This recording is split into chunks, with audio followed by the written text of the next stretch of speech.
Welcome back to Intentional Parenting at Mariners Church. Really glad to sit down together with Esther Chung, the first repeat guest ever on this podcast, which, you know, we're like 11 or 12 episodes in. So cool. I'm really excited though. But this is a different conversation than we had in the first round, but one in which that I think is going to resonate with many of us in the community who have experienced any kind of loss or grief, any elements of challenge that feel like we are beyond our own capabilities, which if we're being honest, that's a lot. That's right. A lot of us all the time. So Esther, thanks for hanging out. Oh, of course. Thank you for inviting me. I can't wait to see where this goes. You have such a profound story.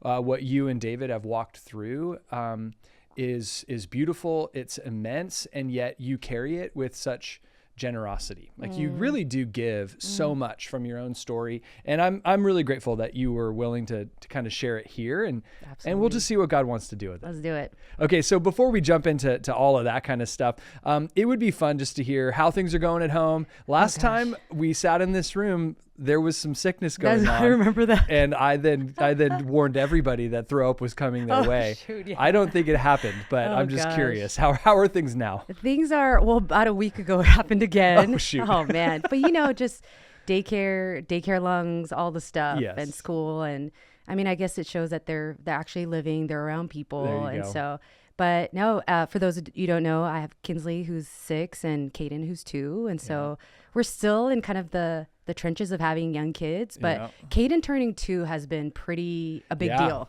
That's a big number. Yeah. So it's been really fun, and learning a boy has been really fun and interesting, but it's been awesome. Yeah. That's the best. That's the best. You had Kinsley in the office yesterday. Yep. And just watching her like little mini me situation over there. She rules this place. Like she really does. She runs around the 3rd floor like without her shoes. I love it. And I'm grateful. I'm grateful. Your daughter and Catherine's daughter just taking over. That's right. It's the best. Yep. It brings back such great memories of, my kids are older now, so they just, you know, they do whatever they want to do. But I loved those early days of just letting them feel like the church is their second home, and they can go anywhere they want. Yeah. I'm going to not just, whatever, let them find snacks. I'm going to show them where the best snacks are. Like, I love that stuff. Yeah, I love it. Absolutely. That's good. Okay. So how the household feels all right at this point? I mean, it's still like dishes piling up, and resetting the kitchen takes like 30 minutes every night, all the stuff. But no, it's been such a sweet season, and David's been really leaning it. He just joined the prayer team. Oh, cool. Yeah.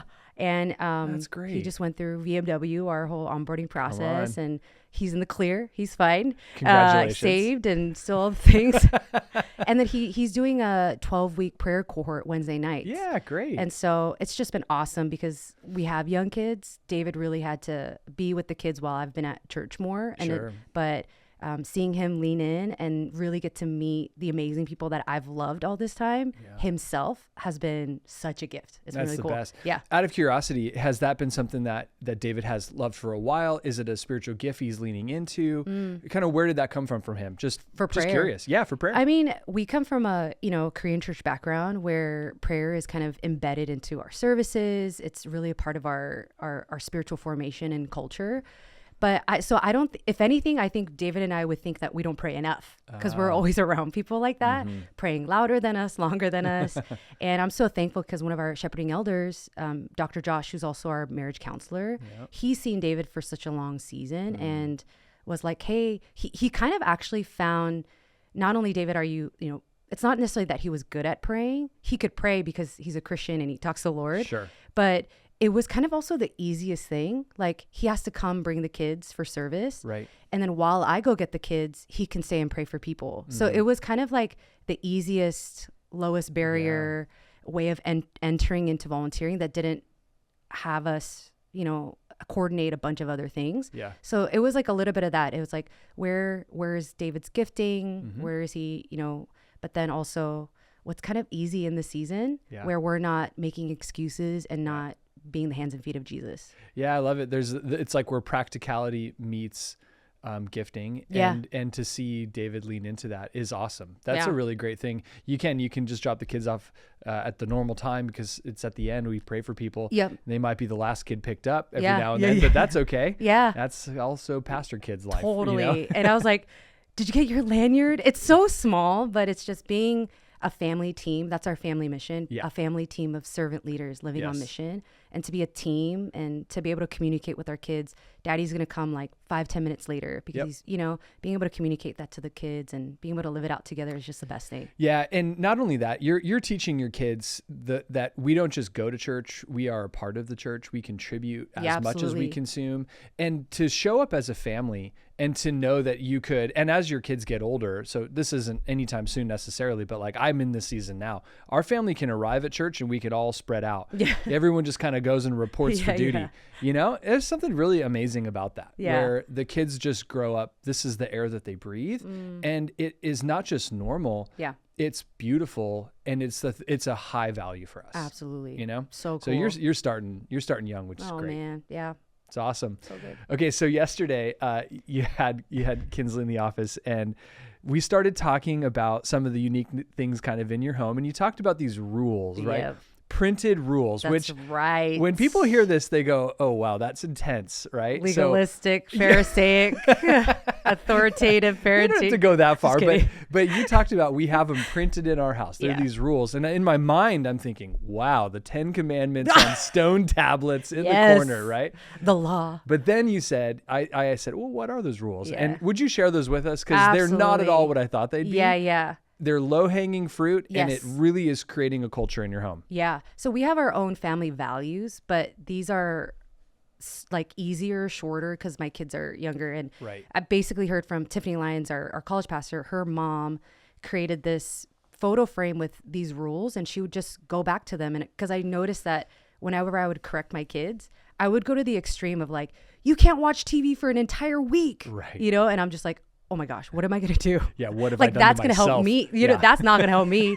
So one day, when my kids had a meltdown, I really asked the Lord for help. And then I remember that story about the photo frame and the rules. Yeah.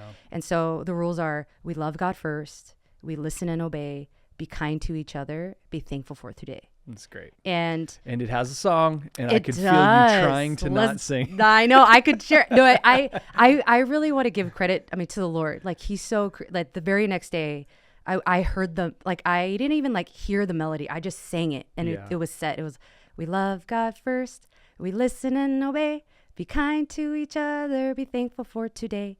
And then the last rule is we're a team. So we put our hands together and we say, Team Chung. Yeah. And we go to bed like that. And in mid tantrum with Caden too, I'll be like, we love God. And he'll be crying and I'll be like, listen and obey. Like it could switch them. And I think there's something about it being a melody, it being easy for them to understand, less marbles for me in my mouth.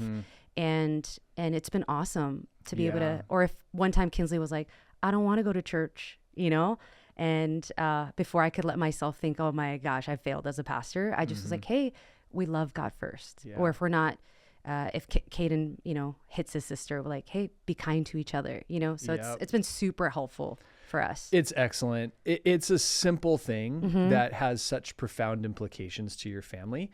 And as a parent, I love what you've already articulated there, which is we can heap all kinds of shame on ourselves when a kid doesn't want to go to church. Yeah. It gets a lot harder when they get teenage years. And you have to find ways to remind yourself that a child not wanting to go to church, especially for a pastor, that doesn't have to mean that your kid is horrible and the root of all evil and you have failed as a parent, like that. But it is really sad how quickly we can go there, right? Maybe I'm just talking to myself. No, at this totally. point. There are moments where you'll question your parenting, and of course, maybe you just had a stressful day, you didn't get much sleep, and we can be in any state of mind, and the enemy loves that playground of living here. That's right. But for us to be able to channel back to our values and what we're really about is so helpful for us as parents to live in consistency, and it helps the kids. Because I remember somebody once said, Sadie Robertson said, guilty moms create confused children.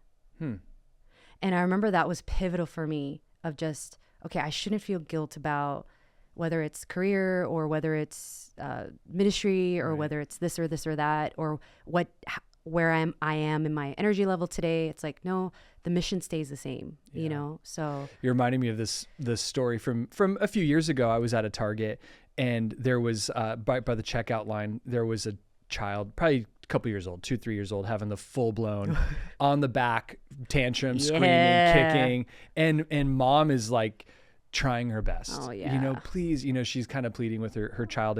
And you could sense her more frustrated with like other people making their judgments 100%. About her than actually with her own child, which that doesn't make her, that's not going to even actually allow her to engage best with her kid. That's true. Right. Cause she's weighing in everybody else's observations and judgments about her.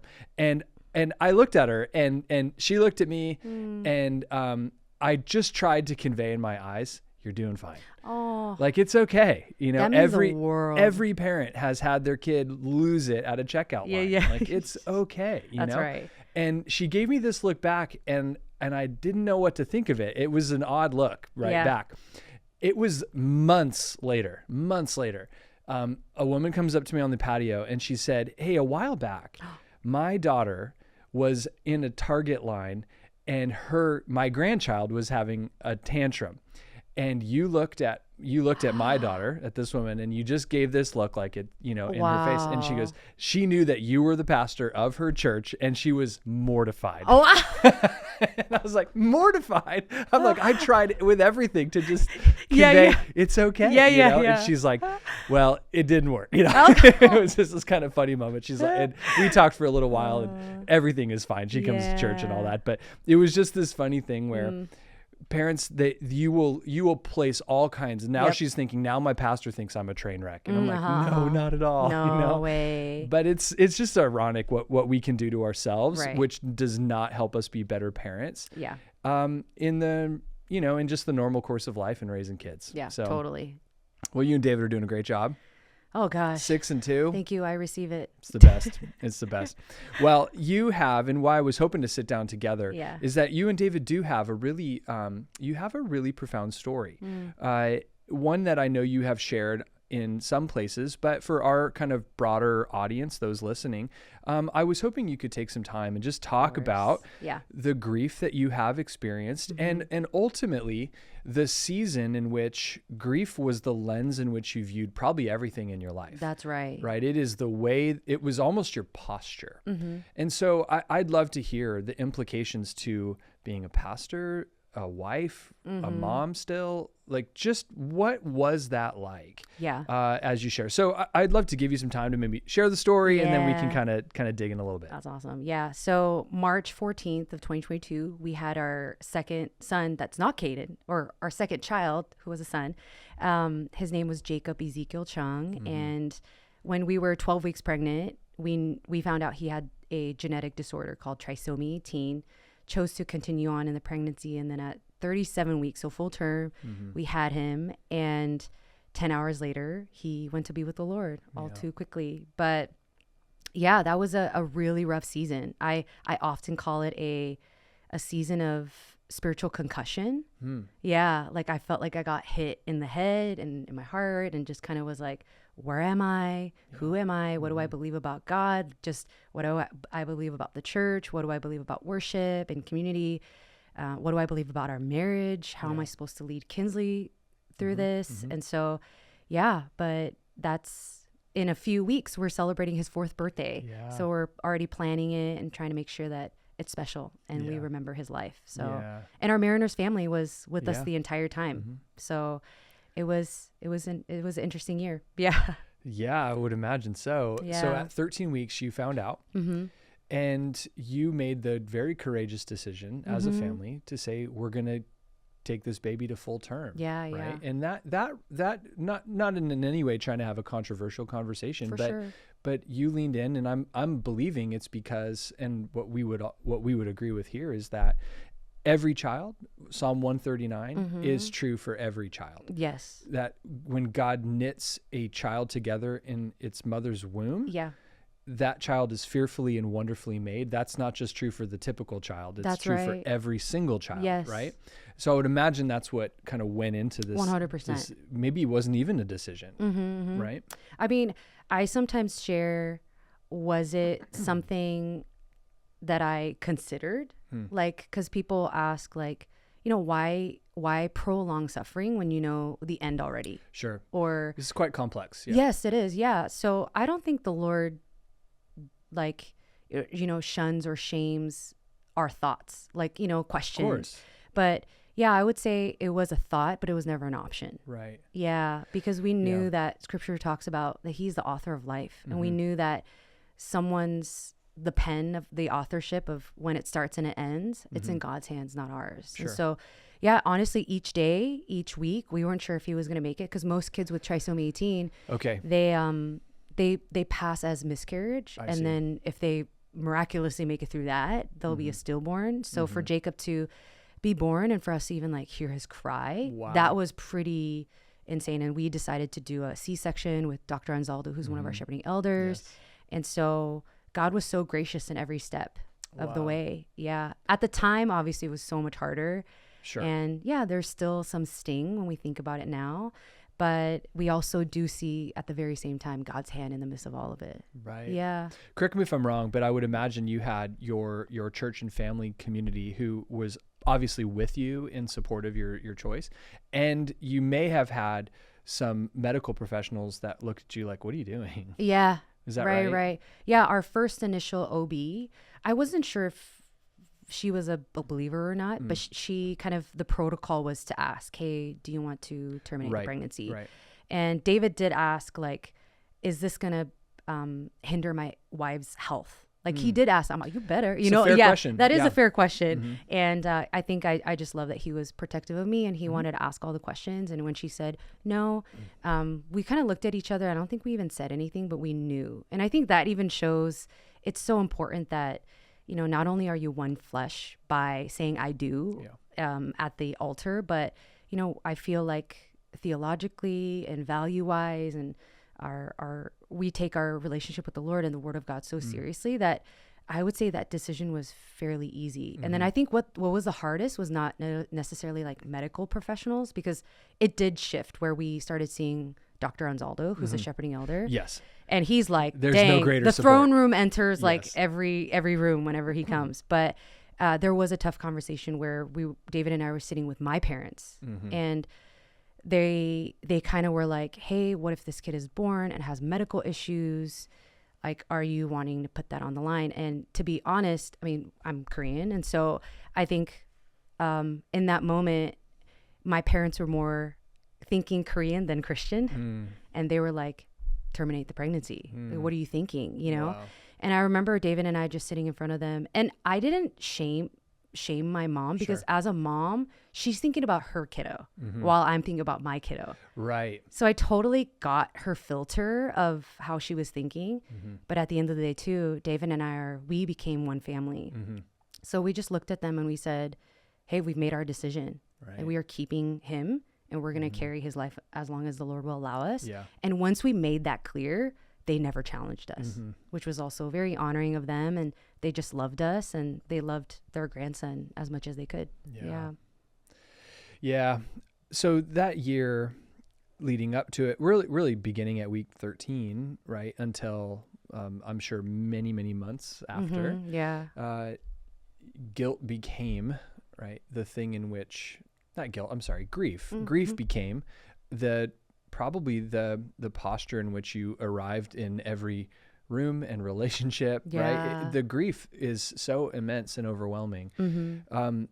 I remember a little bit of those days and stories with you, and I'm hoping you could share just a little bit of like, how did that impact your marriage and your household, and then even your work life and ministry and church and everything that comes with it. Totally. I mean, we can't separate our experience from like where we're at in the present with, living life. And we still had to steward Kinsley's life. I mean, so she was 2 at the time. Yeah. So she was 2 and like kind of oblivious, and we're just trying to lean into like, how much do we equip her? How much do we not force, And actually it was one of the hardest seasons in our marriage. And it wasn't actually because of Jacob's diagnosis. Like, because of the grief, we were in counseling, but we, like, other stuff that we had hidden or not addressed were coming out. So it just felt like we were in the boxing ring and just getting punched, and worse timing. And, sometimes like life feels like that. It's like one news after another, and we just really had to face it. And I'm super thankful for David. Like we just both leaned in and had other people lean in as well. Yep. And I remember a specific moment, like, yeah, there would be times during worship where I would check out, like during service. Or I remember even after having Jacob, I don't know if you remember this, Inez was sharing about our position paper on the unborn. And I was sitting in the front. This was after Jacob was born, maybe even after a year. And I was like, I think I'm fine. You know, I know theologically where I land. And I remember I sat in the front and I could not stop crying. Wow. Because she was Inez was so filled with conviction, and she was talking about the value of each life. And I couldn't stop. But I was like, it was like snot everywhere too, that I couldn't also leave because I was in the front. And I was like wanting to be a good student. So I'm in the front, all of that. But so yeah, I think grief is, somebody said it really well. They said, it's reality, but it's also sometimes an unwanted guest that comes to your house and they stay too long. And so I think, I think sometimes grief is like, you don't see it pop up. And sometimes you see it coming. And I would say even throughout the pregnancy, like those moments were for sure there. Yeah. Like somewhat like, you know, some people were like, are you praying for healing? And then you wonder, you know, all the things, or I'm like, should I be, you know, all the different stuff, or you hear somebody else celebrating the birth of their baby or getting invited to baby. There's so many different things, but I would have to say though, and I think Jared, you saw me through this whole journey. I think you were a discipleship pastor. Yeah. Then, right. Yeah. And I really did my best to like live my life as fully present as I could be. Like I showed up to work. I hung out with students. I was a college pastor at the time. I try to be at every meeting as I can, because I just didn't, apart from the diagnosis, I wanted to live my life on mission, knowing that every part of who I was belonged to Christ. Right. And I wanted to steward that season exactly the same, that no matter what happened, it doesn't change the fact that I gave my life to Jesus. Yes. And so I think I lived it as oddly as it sounds. Of course, like Dallas was my boss at the time, and he excused me to go to like hospital visits, you know, twice a week. And sometimes it would be long hours, but I tried to be as present as I could, because I didn't want grief to take over the fact that God was still good. Yes. And we've probably all experienced this in various degrees, where if we want to throw ourselves the pity party for a while, it feels good for a few minutes because it acknowledges what we're feeling, but it doesn't take long before we go, this is probably not good for me to just wallow in this. Yeah, right? Absolutely. At some point you got to put the shoes on, you got to go outside, you've got to get back into the rhythm of life. And amazingly, two things come to mind, right? You gave your life to Jesus. You also gave Jacob to Jesus, right? So there's some of that. Wow. And because you had Kinsley in your home, like kind of God's great gift. That's true. To remind you, you are a mother. Yeah. You have a child. True. Like and I can only imagine that there were times where Kinsley would do something so cute or adorable, funny, and it would feel so good for your own soul. 100%. To laugh and to celebrate whatever the moment was. Right, right. Yeah. And there are so many, you know, life could be so brutal, and I don't think we have to force to see the beautiful, but if we stay in grief too long, in the night too long, and the scriptures talk about there's joy in the morning, and that we are children of light, and there's so much truth to that we don't have to force. But the pivotal moment for me was the Lord allowed me not to read like the Bible. Like he didn't like say like read the Bible after I came back home and I was recovering and you know, having to go get his like death certificate and his birth certificate at the same time, you know, all the different stuff. But there was a moment where I became too cynical of like, everybody doesn't know what the heck they're talking about. They're like, you're crying over breaking up with the boyfriend. That's nothing compared to my loss. I just became like, that kind of stuff started happening to me. Right. That honestly, one of the things that really saved me from that mindset and living in that space, that anger, was one, getting closer to people's stories. Like Elizabeth Elliot, who was a missionary, her husband, the first day of missions, landed on a plane, was killed by the very people who he wanted to share the gospel with. Right. I think a year later, she took her daughter back to the very same people who murdered her husband. Whoa. And helped translate the scriptures. So, or like there's Catherine Wolfe. She's a Bible teacher, but like I think had a stroke and half of her body was paralyzed. And watching her testify about Jesus, like hearing the stories of people overcoming grief and finding that Jesus is still so beautiful was really helpful. And the second was serving. I know it sounds so crazy, but after, I think it was like 2.5 months or 3 months after I had Jacob, I stepped into a brand new role as a women's pastor. I remember. And you were the one who initiated that conversation. And I was like, Jared, are you crazy? Do you know, I don't know where I'm going to be, how long I'm going to be away. And you guys just so believed in the call of God on my life, our family. But stepping into that role and serving the women of our church helped me to stop obsessing over my own pain. Like looking outward was so helpful, because what's so amazing is the women of our church, they've gone through their share of grief. Of course. And they welcomed me with such loving like arms that it just healed me being around them. So it just made me want to serve them more. And so because the enemy wants us to be consumed, of course, with our own story, our own pain and our own hurt, instead of letting Jesus slowly but surely redeem it so that it could be used for the glory of God. Yeah. I gave this illustration one time in a message where I had everyone put their hand right up to their face.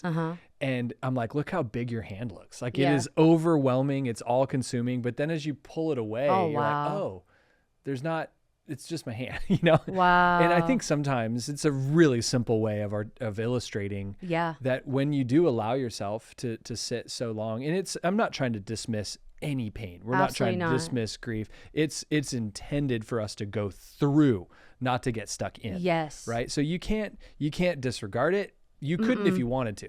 You can't get around it. Eventually you have to go through it, and it isn't a straight line, and it has waves. It's not a perfect picture, but the point is you have to go through it. And you did that really well. That same year. So this was the spring of 22. That's when I moved into the lead pastor role for Irvine.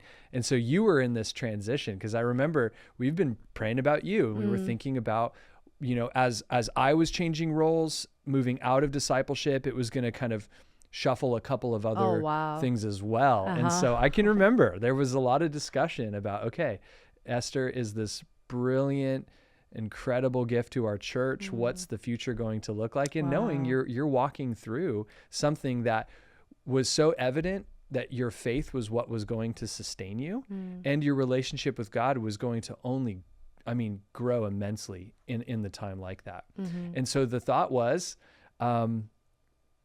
not to use the verse, all things, God will work all things for his own good.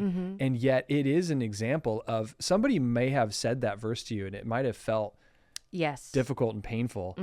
And yet now, years later, there's something about that verse where we can step back and go, whoa, maybe it is true. It felt painful at a time, and yet our God is so good. Absolutely. That he is actually able to work out all of it for good. Yeah, absolutely. And I know right now I could sound like, I was strong, and I just held on to the Lord the entire time. But right after we had Jacob, I had walked with Jesus for, I think at that time, like 17 years. And he was my life. Like he was all I wanted to live for. And I felt so disappointed at the Lord that he did this, that I wasn't sure if I could come back. That I had days where I couldn't, like moments where I thought, I don't think I could go back to ministry. Like if my relationship with Jesus is this, and if I were to be honest, then I'm like, I don't know if I would it go back with God the way it was? Would my intimacy with Jesus or my ministry like be the same?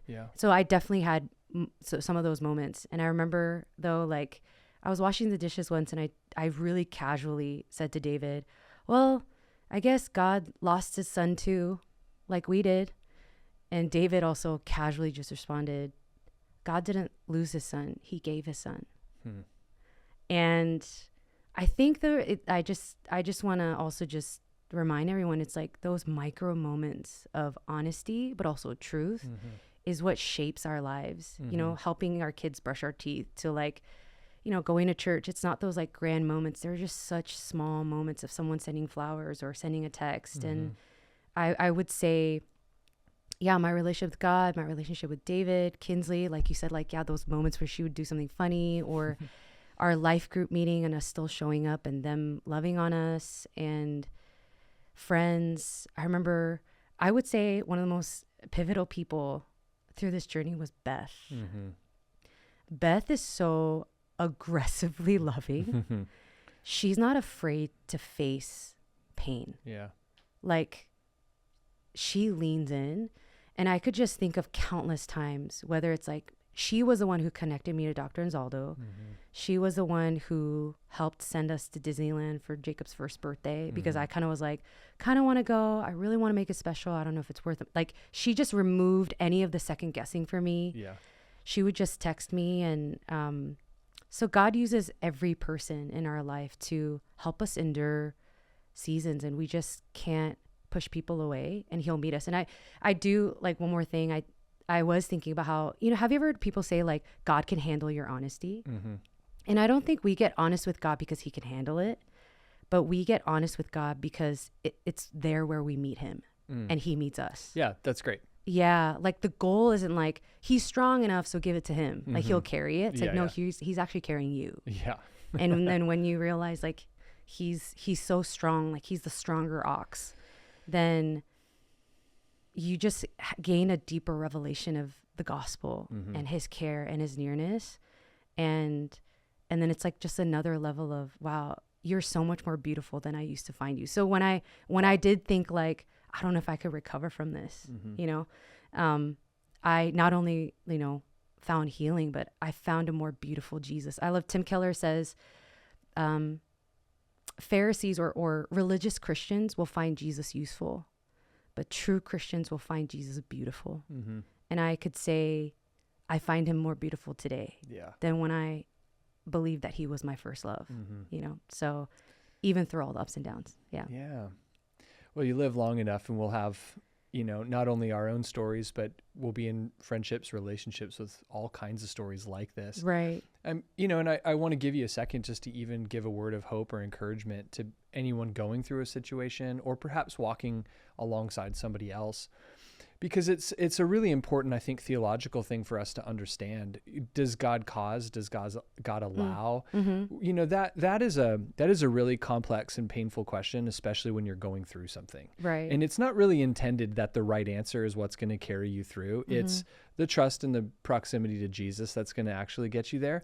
But I think the washing the dishes story you shared, you know, as a pastor who's I've been through my own stuff, but also walked alongside grief and pain with lots of people, you know,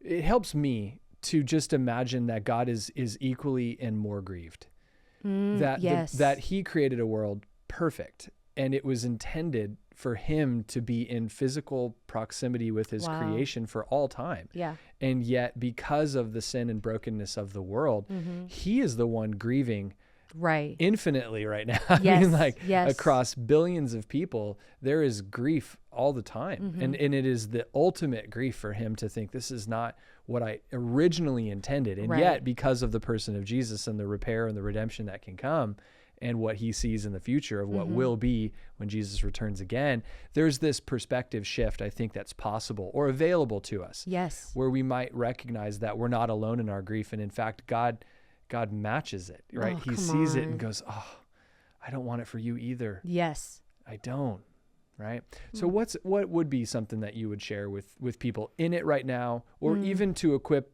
those of us who are walking alongside somebody else in our life, that might be helpful for us? Yeah. I mean, I think I think just in this season in general, I'm learning that whether it's my child that is with Jesus already now in heaven, or my kids that are here, it's really changed my understanding of, wow, God loves my kids more than I do.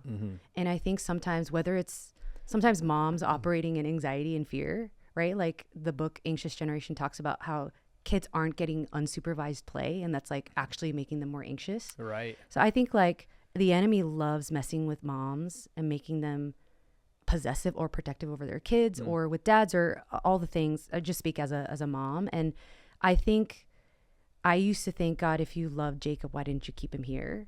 But because God loves Jacob, he actually took him there. Right. Right. Jacob actually knows no pain. Like the only person actually in true grief is me. The one that misses him is me.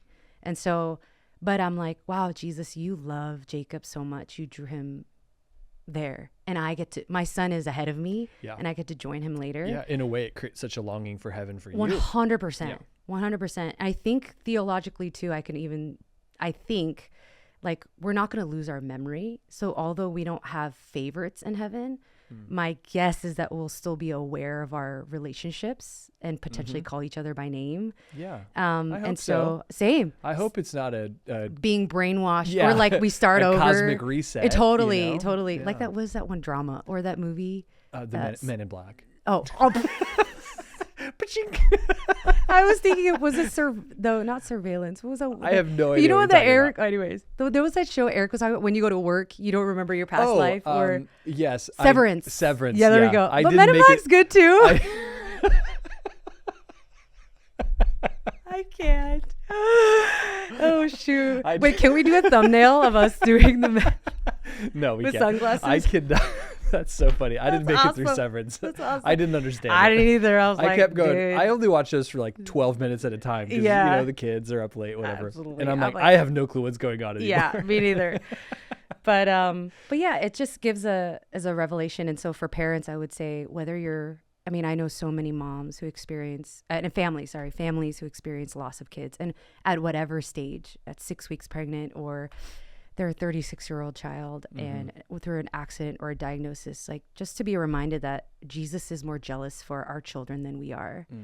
And that is so freeing for us to love our kids without asking them to be something for us, whether it's like comfort or, and then the second is, I am now learning in the season more than ever that seeds that are sown in your daily life will really show its fruit in moments that you really need it. Yeah. Like, I'm so thankful I grew up going to church, because when I didn't want to go back to church after having Jacob and him going to heaven, it was already so like a system and a lifestyle, a routine that was so embedded in me. Even if it was like Pharisaic and religious, like I have to go to church, it was so good for me, because when I step into that worship center, there's faith in the room.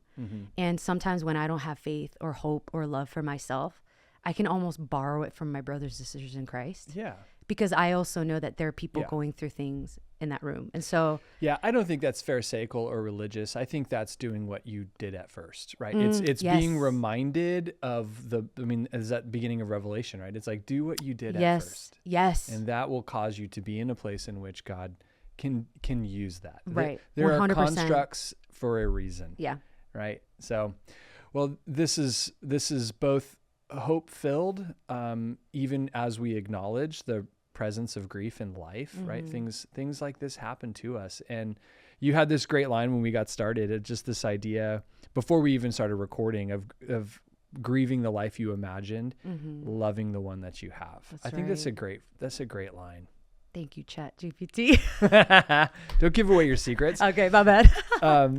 Okay, so let's finish. I think this is one of those ones where I think it's important to just talk about maybe some next steps. Like the first thing that comes to my mind was we have a program called Grief Share. Yeah. This is I believe it's 16 weeks. It's a group program facilitated by incredible people in our church 100%. that will, in a group environment, take you through the process of learning how to address and hopefully progress through the stages of grief, right? So that's within Care and Recovery. It's one of our support groups. We have other support groups as well that maybe the story isn't loss, but there might be other stories going on in life. And so I would just encourage anyone listening to go to the Care and Recovery page. So good. See all the support groups. We have many. I think we have over 15 support groups. Oh my gosh. That might just be beneficial for people. You know, even more specifically, I'd say these are care groups. They're about caring for people who have had something happen in life where they can't handle it on their own.